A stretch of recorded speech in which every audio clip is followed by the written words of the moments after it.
सबसे पहले तो आप सभी को मेरा नमस्कार। मेरा नाम जगदेव सिंह और मैं इस चैनल पर आपको 6 से लेकर 10 तक की मैथ करवाऊँगा। और उसी के अंदर सबसे पहले हम लेकर आए हैं 10th क्लास जो RBSE राजस्थान बोर्ड है, और इसके साथ में आप CBSE बोर्ड को भी जोड़ के देख सकते हो, क्योंकि दोनों के अंदर जो मैटर है सेम ही है, बस क्वेश्चंस का डिफरेंस है। बाकी चीज़ें वही है, वही रूल है, सारे नियम वही लगेंगे, वही थ्योरम है, सब कुछ एक जैसा है। तो रूल है, जो रेगुलेशन है उसको समझना है। अगर वो आपके समझ में आए तो क्वेश्चन तो फिर कोई बड़ी बात है नहीं, वो सारे आप सॉल्व कर सकते हो। तो उसी में सबसे पहले मैं लेके आपके लिए त्रिकोणमिति, ट्रिग्नोमेट्रिक। ये जो चैप्टर है ये काफ़ी मतलब 10th क्लास के बच्चे जो हैं इसको हार्ड समझते हैं, पर ये इतना मुश्किल चैप्टर नहीं है, आसान चैप्टर ही है, बस आपको रूल समझने की ज़रूरत है। तो आइए हम करते हैं शुरुआत। ट्रिग्नोमेट्रिक, अब ये दो वर्ड से मिलकर बना हुआ है, एक तो त्रिकोण और एक मिति, यानी कि ट्रिग्नो और मैट्रिक। त्रिकोण का मतलब तीन कोणों वाला, तीन कोणों वाला। तीन कोणों वाला क्या होता है? तीन कोणों वाला होता है ट्रायंगल, त्रिभुज, ठीक है। और मिति का अर्थ मतलब है ज्यामिति। और जो ये जो ज्यामिति है इसको हम सिंपल भाषा में निर्देशांक भी कह सकते हैं, निर्देशांक ज्यामिति। अगर और भी सिंपल इसको समझना हो तो मतलब कहने का मतलब है ग्राफ। हम लोगों ने 8th में 9th में ग्राफ को पढ़ा है, ठीक है। तो सिंपल भाषा में ग्राफ यानी कि त्रिभुज, जो ट्रायंगल है और जो कोऑर्डिनेट ज्योमेट्री है, जो ग्राफ है, जब ये दोनों मिल जाते हैं तब बनती है त्रिकोणमिति। इसका जो यूज है, त्रिकोणमिति का जो मेनली यूज है, ये बड़े बड़े जो पुल बनाते हैं या बड़ी बड़ी बिल्डिंग बनाते हैं, इन सब के अंदर इसका यूज किया जाता है। कई बार हम सोचते हैं कि त्रिकोणमिति का यूज होता कहाँ है, लेकिन इनका यूज बड़े बड़े डैम वगैरह है या बड़े बड़े पुल है या बड़ी बड़ी बिल्डिंग है, उन सब के अंदर बनाने का इसका यूज कहीं ना कहीं किया जाता है। और ट्रिग्नोमेट्री के अंदर, त्रिकोणमिति के अंदर मुख्य रूप से हम जो ट्रायंगल पढ़ते हैं वो राइट एंगल ट्रायंगल होता है, एक समकोण त्रिभुज, समकोण त्रिभुज। सब लोग जानते हैं कि समकोण त्रिभुज, राइट एंगल ट्रायंगल क्या होता है, जिसके अंदर एक एंगल कितना हो 90 डिग्री, बाकी दोनों जो हैं वो क्या होते हैं, वो 90 से कम होते हैं, 90 से कम होते हैं। इसको हम क्या बोलते हैं, न्यून कोण, इंग्लिश में एक्यूट एंगल बोलते हैं, न्यून कोण बोलते हैं।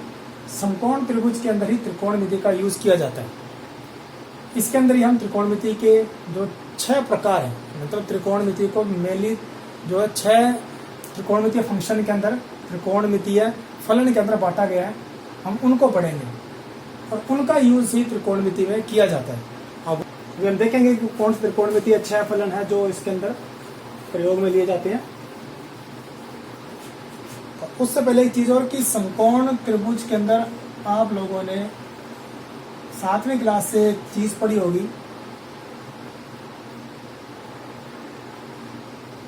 कर्ण स्क्वायर, आधार स्क्वायर प्लस लंब स्क्वायर, जिसे अपने पाइथागोरस प्रमेय कहते हैं। इसका भी इस चैप्टर में या इस प्रश्नावली में इसका भी प्रयोग किया जाएगा। तो ये भी आपको याद रहनी चाहिए कि कर्ण का स्क्वायर और क्या था, आधार का स्क्वायर प्लस लंब का स्क्वायर। अब बात कर लेते हैं कि इसमें कर्ण क्या होता है। जो सबसे बड़ी भुजा है, समकोण त्रिभुज की जो सबसे बड़ी भुजा है, इसे बोलते हैं कर्ण, और ये आधार, और ये अपना क्या है, लंब। इंग्लिश में हाइपोटेनस, बेस और परपेंडिकुलर, और यहाँ पर क्या है, राइट एंगल 90 डिग्री, ठीक है। तो ये अपना आधार है, ये कर्ण और ये लंब है। तो उसके अंदर भी पाइथागोरस प्रमेय का यूज किया जाता है। इसको हमें बार बार इसके अंदर कहीं ना कहीं यूज करना पड़ेगा, ठीक है। अब हम बात कर लेते हैं अगले त्रिकोणमितीय फलन कौन कौन से हैं, क्योंकि तो इसी का ही मेन यूज है। इसके बिना तो त्रिकोणमिति कंप्लीट ही नहीं होती है। स्टार्टिंग इसी से होती है, कंप्लीट का स्टार्ट यहीं से होती है। सबसे पहले आता है साइन, फिर आता है कॉस, फिर टैन, फिर कॉट, फिर सेक, फिर आता है कोसेक। ये 6 त्रिकोणमितीय फलन है। इसी के ऊपर पूरी प्रश्नावली, पूरा चैप्टर इसी के ऊपर बेस है। बस ये हमको याद रहना चाहिए। अगर ये हमें याद है और इनका यूज अगर हमें याद है तो त्रिकोणमिति बड़ी ही आसान है, हम आसानी से इसको समझ सकते हैं। ये है इसका कोण, क्योंकि हम लोग त्रिभुज पढ़ रहे हैं, त्रिभुज में क्या होता है कोण, और कोण के बिना तो ये पूरा ही नहीं होता। तो इसे बोलते हैं sine theta, cos theta, tan theta, cot theta, sec theta और कॉसेक थीटा। अब ये ध्यान रखिएगा कि ये दोनों गुणा में नहीं है, ये इस प्रकार से नहीं है। अगर आप ऐसे लिखते हो तो ये गलत है। यहाँ पर इस थीटा और इस साइन के साथ में चलने से ही ये एक पूरा फलन बनता है। इनका अलग अलग कोई अस्तित्व नहीं है, ये साथ में चलेंगे तो ये एक मान देंगे। अब वो मान कैसा होगा, उसके लिए हमें सबसे पहले जो हमारी टेबल है, जो त्रिकोणमितीय सारणी है, उसको सीखना है। क्योंकि त्रिकोणमितीय सारणी जब आप सीखोगे तभी आपको पता चलेगा कि आपके सवालों में किस प्रकार से आपको मान रखना है, कहाँ कहाँ क्या क्या मान रखा जाएगा। तो अब हम बात करते हैं त्रिकोणमितीय सारणी की। त्रिकोणमितीय सारणी अगर आपको याद होगी तो जो आपके बोर्ड में 1 नंबर का या कई बार 2 नंबर का क्वेश्चन भी आता है, उसको सॉल्व करने के अंदर हेल्प करेगा। तो वो हम सारणी बनाएंगे।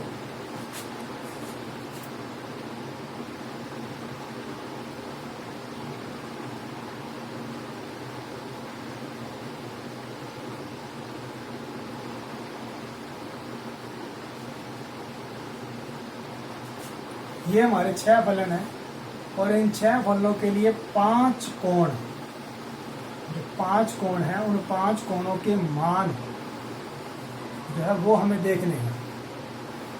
क्योंकि अभी हम जो भी हम सवाल अभी शुरू करने वाले हैं, मतलब हमारी जो पहली प्रश्नावली वो 6ठी प्रश्नावली है, 6th चैप्टर है राजस्थान बोर्ड का।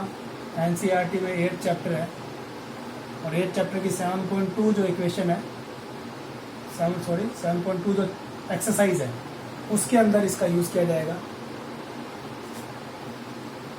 और ये टेबल अगर आपको आएगी तो ही आप मान रख सकते हो, वरना आप मान नहीं रख पाओगे। 0 डिग्री, 30 डिग्री, 45 डिग्री, 60 डिग्री और 90 डिग्री, ये 5 कोण हैं। इन 5 कोणों पर ही मान ज्ञात किए जाते हैं। तो ये आपको अच्छे से याद रहने चाहिए। साइन 0 पर, अब साइन 0 पर इसका मान क्या होता है वो हमें पता है, वही हमको पता करना है कि साइन 0 पर क्या मान होता है। क्योंकि आपको सवाल जब दिया जाएगा, जब भी कोई क्वेश्चन आएगा तो वहाँ इस प्रकार से लिखा हुआ question, sine 30 degree cos 60 degree, कहेगा जी इसका मान ज्ञात कीजिए। अब साइन 30 ये इसका एक संख्यात्मक मान क्या होता है वही हमें ज्ञात करना, और वो जो मान है वो हमें इस सारणी से पता चलेगा।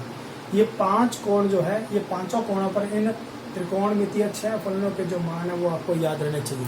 तो पहले हम देख लेते हैं कैसे मान निकालते हैं। तो करना क्या है, सबसे पहले आपको 0 से लेकर 4 तक गिनती लिखनी है। यहाँ पर गिनती आपने लिख दी और इस गिनती में आपको 4 का भाग करना है, यानी कि 0 से लेकर 4 तक आप नंबर लिखो और उन सब में डिवाइड कर दो 4 का। मतलब समझ लो ये ट्रिक है आपको टेबल याद करने के लिए। बस ये छोटा सा एक मान याद रखना, जब आप ये याद रखोगे तो आपका पहला टेबल तैयार हो जाएगा। फिर इन सब का वर्गमूल करना है, आपसे क्या करना है, अंडरूट करना है।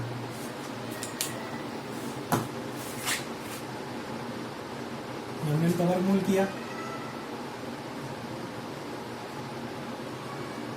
अब जब 0 में आप 4 का भाग दोगे तो मान क्या आता है, 0 आता है। और 0 का वर्गमूल क्या होता है, 0 होता है।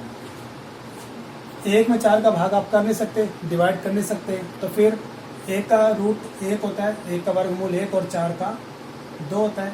यहाँ पर आपने इसको काट दिया, 2 एकम 2, 2 दूनी 4, तो क्या बच गया 1/√2, क्योंकि 1 का वर्गमूल 1 और 2 का वर्गमूल होता नहीं है तो सिर्फ वर्गमूल नहीं रखना है।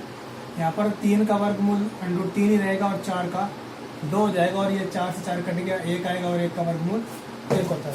तो ये आपके पहले 5 मान साइन थीटा के लिए तैयार है। कि आपसे पूछा जाए जी साइन 30 का मान क्या होगा, अब साइन 30 का मान यहाँ पर क्या रखोगे, 1/2 रखोगे। साइन 30 का मान क्या, 1/2।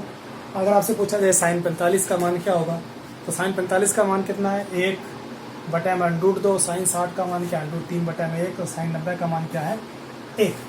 इसी प्रकार से अब कॉस की बारी है। तो करना क्या है, सिर्फ इस वाली टेबल को आपको घुमा देना है।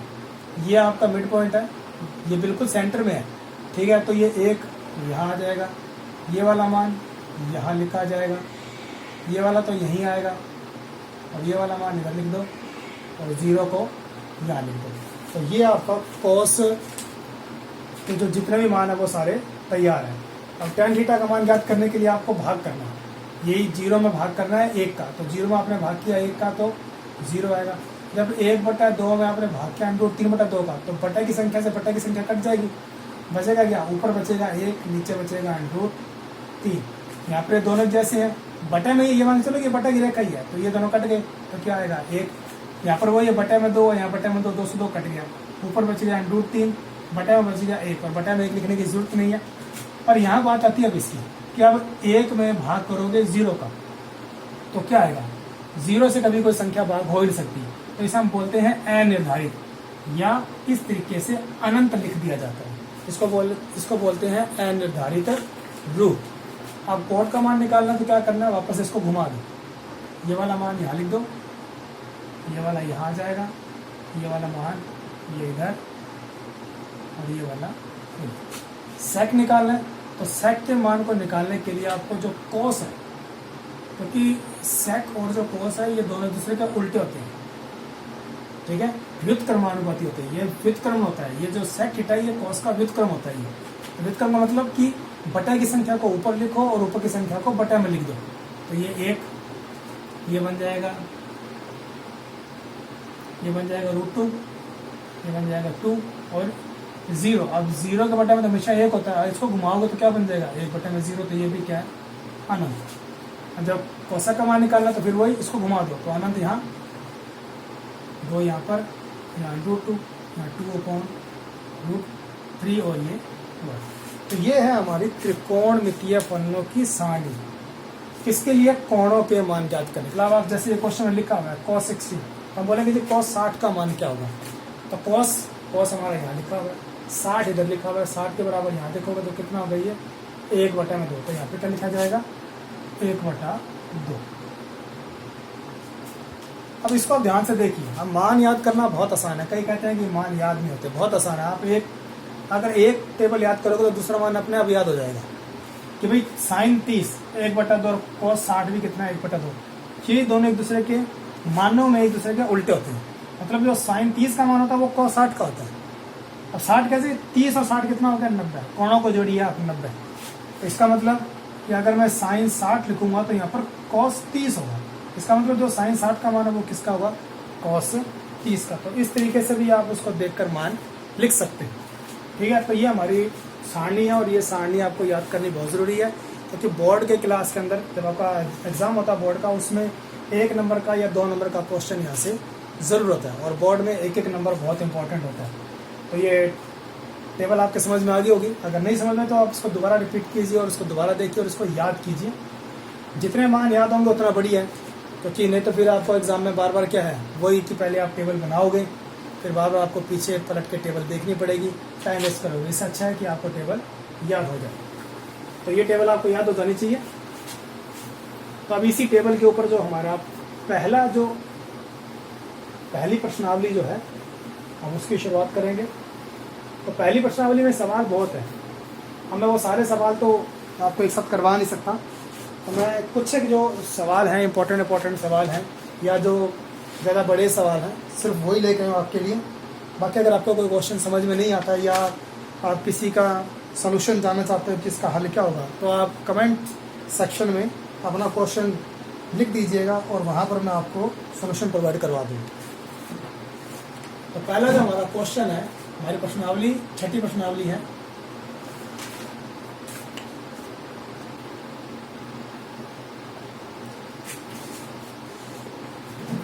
हमारा पहला सवाल क्या है,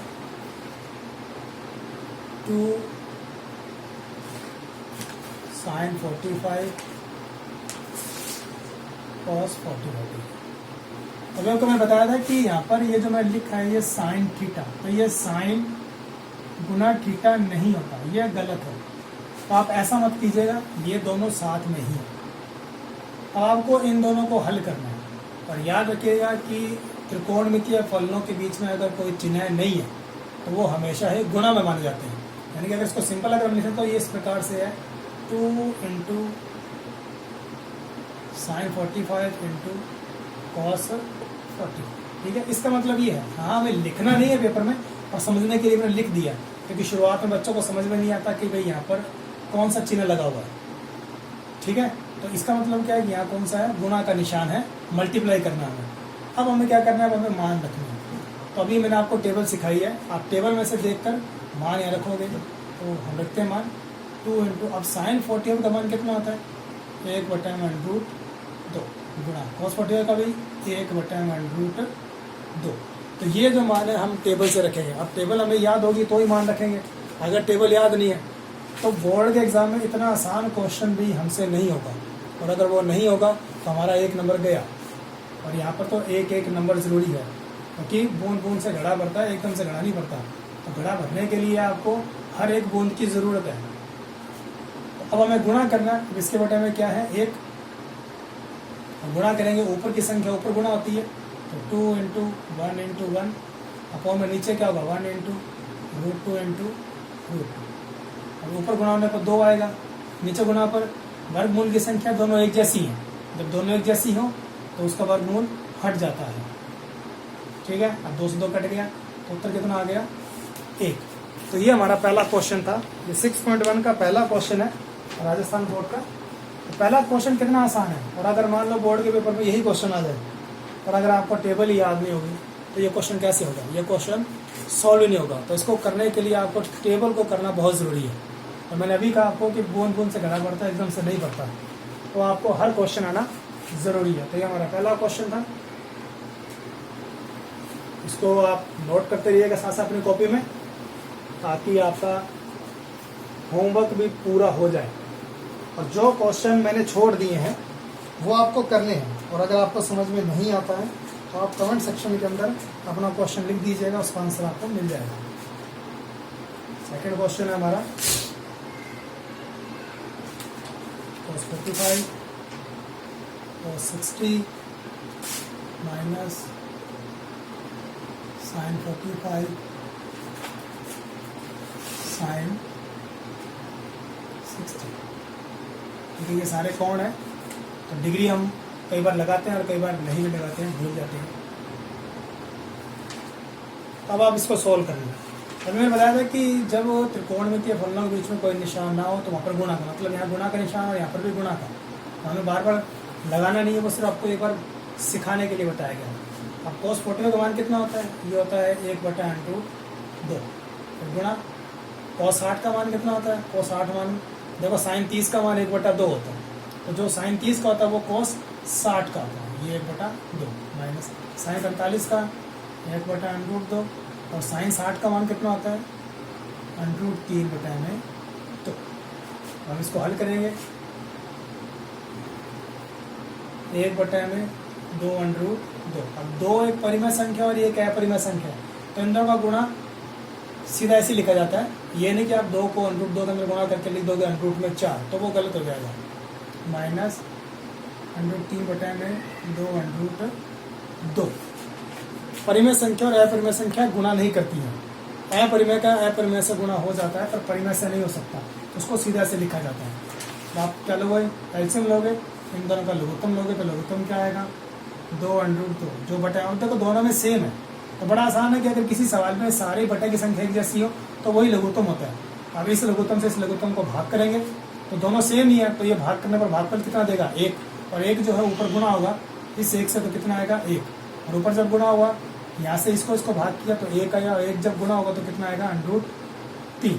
तो बस यही हमारा आंसर है, क्योंकि ये परिमेय संख्या और परिमेय संख्या में अपरिमेय संख्या को आप बता नहीं सकते। अपरिमेय संख्या परिमेय संख्या में तभी घटती है जब वो दोनों अपरिमेय संख्या एक जैसी हो। तो ये आपका आंसर है सेकंड क्वेश्चन का, तो इसको भी आप नोट कर लीजिएगा। कॉपी पेन लेके ज़रूर बैठें, आप सिर्फ देखने के लिए नहीं बैठे, क्योंकि आपको आपका काम करना है, तो इसलिए इसको कॉपी में नोट भी कीजिए और इसको बार बार रिवाइज कीजिए। अगर कोई क्वेश्चन समझ में नहीं आता है उसको आप कमेंट सेक्शन में ज़रूर लिखिएगा, उसका सोल्यूशन मैं आपको प्रोवाइड करवाऊँगा। मेरा काम यही है, इसीलिए मैं इस चैनल पर आया हूँ।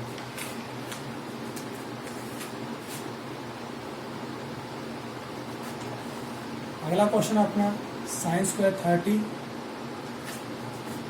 Plus 2 cos² 45 plus 3 tan square 60। ये हमारा थर्ड क्वेश्चन है। अब देखिए अब यहाँ पर आ गई वर्ग भी साथ में आ गया। तो पहले थोड़ा सी इसकी बात कर लेते हैं। अभी मैंने लिखा है यहाँ पर साइन स्क्वायर 30। अगर आप इसको इस तरीके से लिख लेते हो तो ये गलत है, ऐसा नहीं होता। आपको इसे अगर लिखना है तो या तो ऐसे लिखना है या फिर साइन 30 और पूरे का होल स्क्वायर लगाना है। ठीक है, या तो ये लिखेंगे या ये। तो हमें पहले इसको लिखना है।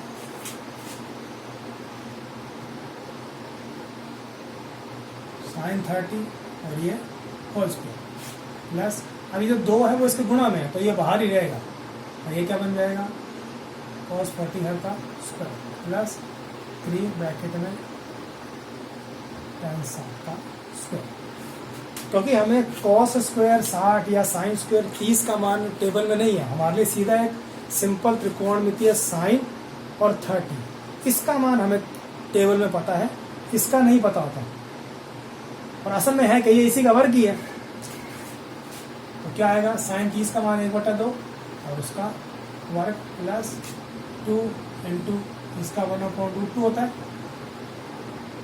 3 tan 60 का मान √3 और उसका वर्ग। अब इसको हल करेंगे तो ये बन जाएगा 1/4, 1 का वर्ग 1, 2 का 4 होता है प्लस 2 गुना 1/2 प्लस 3 गुना 3, 2 से 2 कट गया, ये बच गया 1/4 प्लस 1 प्लस 9, ये 1/4 प्लस 10। अब लघुत्तम लेना तो आप ले सकते हैं, वरना सीधा ही 10 से ही 1/4 इसका आंसर होगा। ये पता ही अगर हम लिखते हैं कि 3 से 1/2, हम इसे कैसे हल करते हैं, 3 दूनी 6, 6 और 1 7, 7/2 आता है।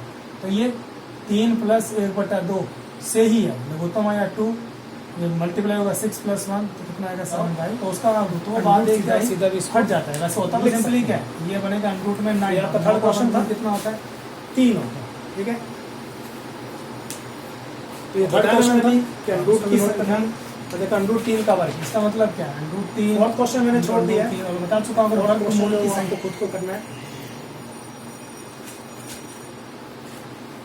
क्योंकि सारे क्वेश्चन तो कराना पॉसिबल नहीं होता एक साथ में, फिर वीडियो बहुत लंबी बन जाती है। और इतनी लंबी वीडियो तो क्लास के अंदर 40 मिनट भी बच्चों को बैठना तो वो भी नहीं बैठ पाता ढंग से वो एक पीरियड।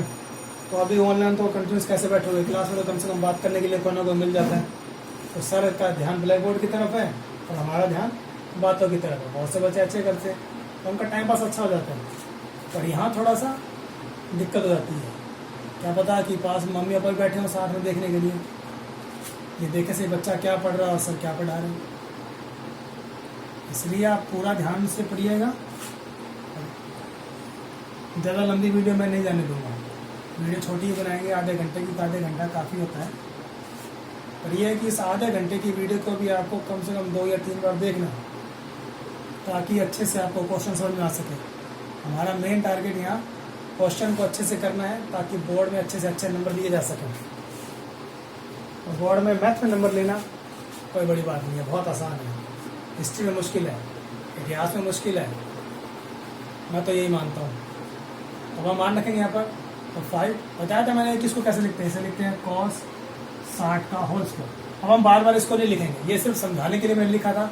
हम सीधा मान रखेंगे cos 60 का मान क्या होता है, वो होता है 1/2 पूरे का वर्ग प्लस 4 sec 30 का मान।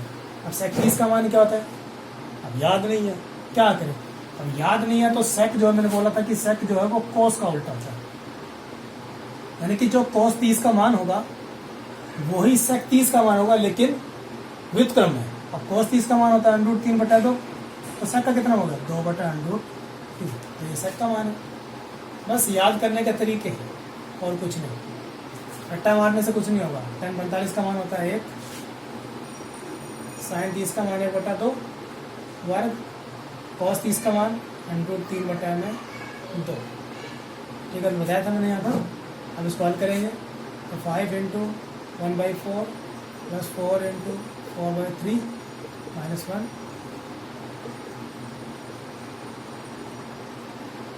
अब हमारी जो मेन जो मुख्य जो बटा की लाइन है वो ये वाली है, तो ऊपर की संख्या ऊपर हल होंगी और नीचे की नीचे, और भी लघुत्तम लेके तो ये यहाँ पर गुणा होगा, 5 का गुणा हुआ 1 से, 5 एकम 5, ये 16 बटे में 3, अरे -1 बटे में, यहाँ लघुत्तम ले लेते हैं 4, तो 1 + 3 हो जाएगा।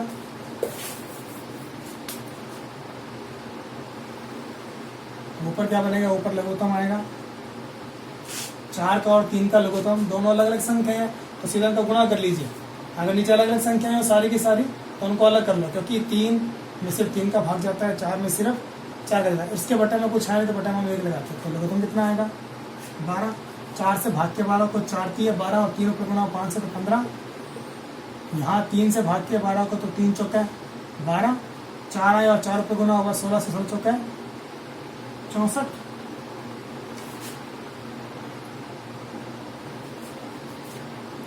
और आगे क्या आ जाएगा -12, और बटे में क्या है 4 बटे में 4, तो ये आपस में कट गया।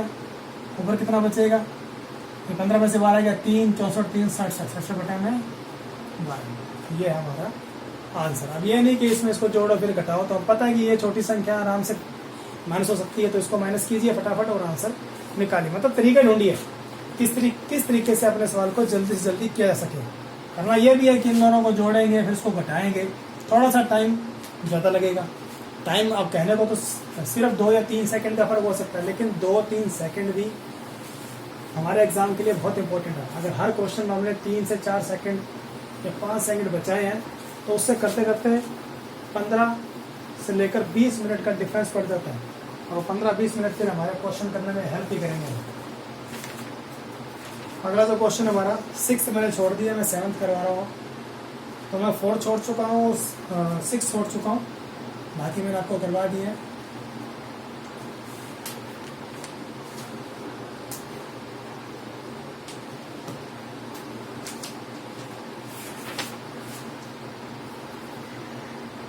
सेवंथ क्वेश्चन क्या है,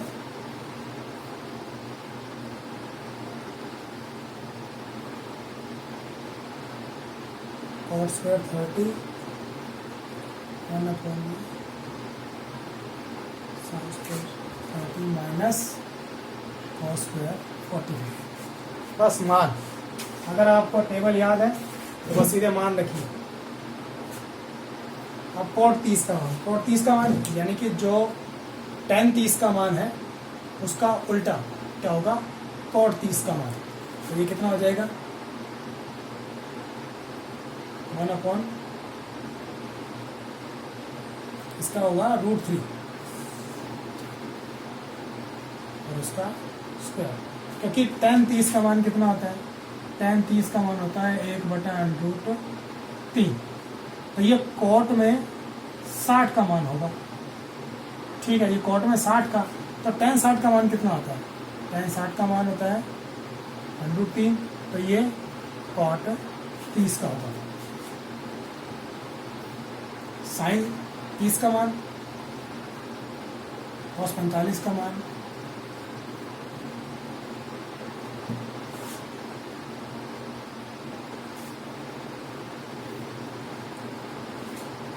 बताया था वर्गमूल की संख्या एक जैसी हो तो क्या लिखा जाता है, बार बार बताने की जरूरत नहीं होती। यह संख्या कहाँ जाएगी, ऊपर, और लघुत्तम लेंगे, लघुत्तम आएगा 6, 8 + 24 - 3, 8 में से 3 गया 5, 24 और 5 29, 29 बटे में 6, इसका उत्तर आएगा। तो इतना क्वेश्चन आपके समझ में आए होंगे। थोड़ी सी स्पीड ज़्यादा है, क्योंकि स्पीड ज़्यादा होगी तभी हमारा जो काम है वो पूरा होगा। अगर स्पीड स्लो रखेंगे तो काम ही पूरा नहीं होगा, ठीक है। तो ये क्वेश्चन आपके समझ में आ गया होगा। अगर नहीं समझ में आया तो रिपीट कीजिए, बार बार देखिए, तो फिर भी नहीं आया तो कमेंट बॉक्स में लिखिएगा, जो भी आपके डाउट हो वो आप लिख दीजिएगा। उसके लिए हम एक अलग से वीडियो बना लेंगे ताकि आपके डाउट जो है वो आसानी से क्लियर किए जा सकें। तो बाकी क्वेश्चन मैंने छोड़ दिए, ठीक है। मैंने आपको 1st, 2nd, 3rd, 5th, 7th करा दिया है। बाकी क्वेश्चन आपने करने हैं 10 तक। 10 तक के जो क्वेश्चन है उन सब में क्या करना है, मान रखना और हल करना है। फिर भी अगर आपको कोई क्वेश्चन समझ में नहीं आता तो आप कमेंट बॉक्स में लिखिएगा, उसको सॉल्व करेंगे हम। अब मैं नेक्स्ट स्टेप पर जो क्वेश्चन करवा रहा हूँ 11th नंबर क्वेश्चन है। इसका टाइप थोड़ा सा अलग हो गया इसलिए इसको मैं करवा रहा हूँ। cos x equal to cos 60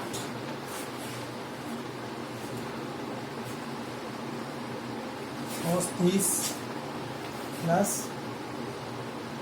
sin 60 sin 30। अब यहाँ पर हमसे x का मान पूछा गया है कि जी x का मान क्या होगा। तो अब हम पढ़ते हैं कि जब बराबर लग जाता है तो ये हमारा लेफ्ट हैंड साइड है और ये राइट हैंड साइड है। ठीक है, तो हमें इस राइट हैंड साइड को सॉल्व करना है। जो हमारा दायां भाग है उसे हमें हल करना है। बाएं भाग का मान ज्ञात होगा दाएं भाग के हल करने से। हम दाएं भाग को हल करते हैं तो cos 60 का मान 1/2 और cos 30 का मान √3/2, sin 60 का मान √3/2 और sin 30 का मान 1/2। हल करने पर कितना आएगा, हम हल कर लें इसको।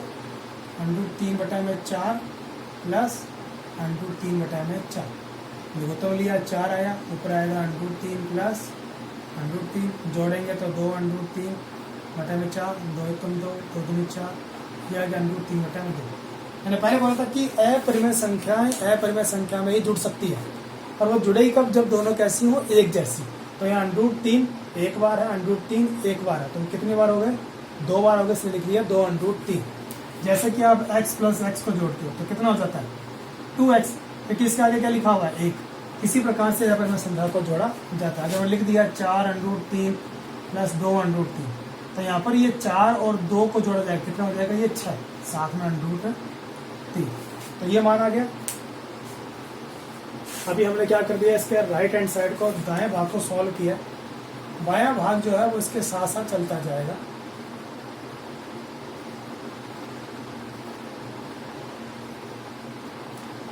अब देखिए आप cos x बराबर आ रहा है √3/2 के। अब हमें फिर यहाँ पर टेबल की जरूरत पड़ गई। यहाँ त्रिकोणमितीय फलन कौन सा है, cos x, यानी कि cos बराबर में जो मान दे रखा है वो भी किसका होना चाहिए, cos का। तो हमें ये देखना है कि हमारी सारणी के अंदर, हमारे टेबल के अंदर ये जो मान है ये cos में कहाँ होता है।